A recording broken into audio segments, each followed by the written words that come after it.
So hello guys, ito yung ating bagong Mitsubishi Destinator GLS CVT. Color gray po ito guys. Ayan. So tara tingnan natin kung anong pinagkaiba niya doon sa GT at saka sa GLX. So ito ang kanyang harap guys. Ayan. Same naman siya doon sa GT. Ayan, meron siyang camera dyan. Kasi naka 360 po ito siya. Naka 360 camera po. With bird's eye view. Yan, dito naman sa kanyang gulong guys. Ayan, naka 18 inch. Ayan, two-tone alloy wheels. At meron na siyang side garnish. Ito ang kanyang power fold. Side mirror. Ayan, may camera din siya. Ayan, naka smart entry.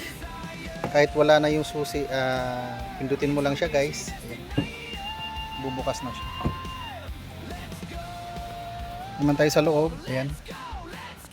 Ayan, side mirror control, side windows control. Ayan, 3-spoke leather wrap steering wheel with audio control. Meron siyang cruise control. Hindi siya naka-adaptive ang cruise control niya guys. Di katulad dun sa GT, naka-adaptive cruise control po siya. And then naka LCD Metra cluster. Yan ang kanyang monitor, display audio.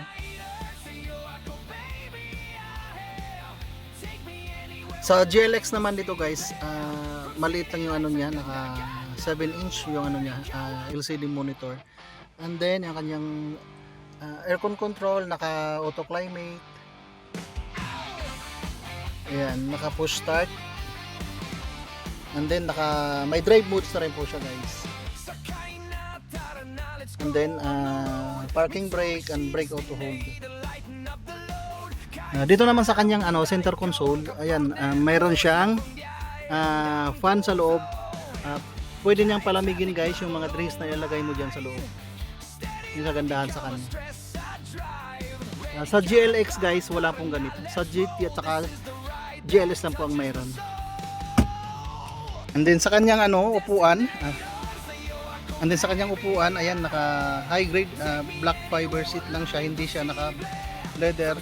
Kasi yung naka leather seats po is yung GT.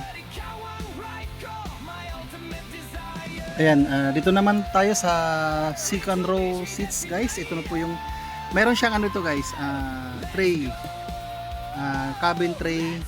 Pwede ka maglagay ng mga gadgets or food. Ayan, lagay ng drinks. And then, meron siyang control ng fan sa likod, sa aircon. And then meron siyang USB port para sa mga charging. At syempre wala siyang sunroof kagaya nung GT. GT lang po ang meron kasing sunroof guys. GLS at saka GLX ay wala po siyang sunroof. Ayan.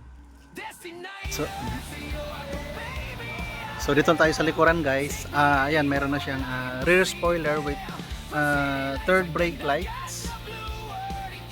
Naka T-shape pa rin yung kanyang rear combination lamps.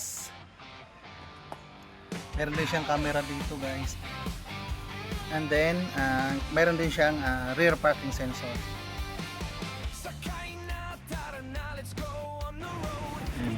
So yun guys, ang price pala nito is 1,599,000.